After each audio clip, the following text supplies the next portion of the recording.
Mega ఫ్యామిలీలోకి చిన్న కోడలుగా అడుగుపెట్టారు హీరోయిన్ లావణ్య త్రిపాఠి.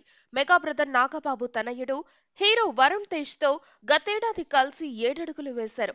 దాదాపు ఆరేళ్లుగా ప్రేమలో ఉన్న వీరిద్దరూ ఇరు కుటుంబ సభ్యుల సమక్షంలో మూడు ముళ్ల బంధంతో ఒక్కటైన సంగతి తెలిసిందే. ఇటలీలో వీరి వివాహం 2023 నవంబర్ 1న ఘనంగా జరిగింది. ఇందుకు సంబంధించిన ఫోటోస్, వీడియోస్ సోషల్ మీడియాలో హల్చల్ చేసిన సంగతి తెలిసిందే. అయితే పెళ్లి తర్వాత కొద్ది రోజులు ఇండస్ట్రీకి దూరంగా ఉన్న లావణ్య ఇప్పుడు మళ్ళీ కెరీర్ స్టార్ట్ చేసింది. మ్యారేజ్ తర్వాత ఆమె నటించిన వెబ్ సిరీస్ మిస్ పర్ఫెక్ట్. ప్రస్తుతం ఈ సిరీస్ ప్రముఖ OTT platform Disney plus Hotstar లో స్ట్రీమింగ్ అవుతుంది. ఇందులో అభిజిత్ హీరోగా కనిపించాడు. ఈ సిరీస్ ప్రమోషన్లలో భాగంగా వరుస ఇంటర్వ్యూలు ఇస్తున్నారు లావణ్య. ఈ క్రమంలో పెళ్లి తర్వాత తన జీవితంలో జరిగిన మార్పులు, తమ ప్రేమ, పెళ్లి గురించి ఆసక్తికర విషయాలు చెప్పుకొచ్చారు.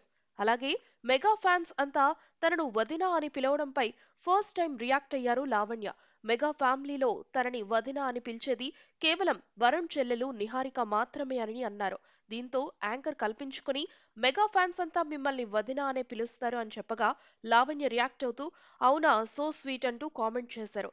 మెగా ఫ్యామిలీలో ప్రతి ఒక్కరూ తనను ఎంతో ప్రేమగా ఆహ్వానించారని, కేవలం ఆ కుటుంబం మాత్రమే కాకుండా ఆ ఫ్యామిలీకి చెందిన అభిమానుల ప్రేమను కూడా తాను పొందుతున్నారని, మెగా ఫ్యామిలీలోకి అడుగుపెట్టడం ఎంతో గౌరవంగా భావిస్తున్నట్లు చెప్పుకొచ్చింది.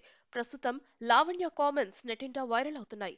అందాల రాక్షసితో తెలుగు తెరకు పరిచయమైన లావణ్య ఆ తర్వాత పలు చిత్రాల్లో నటించింది.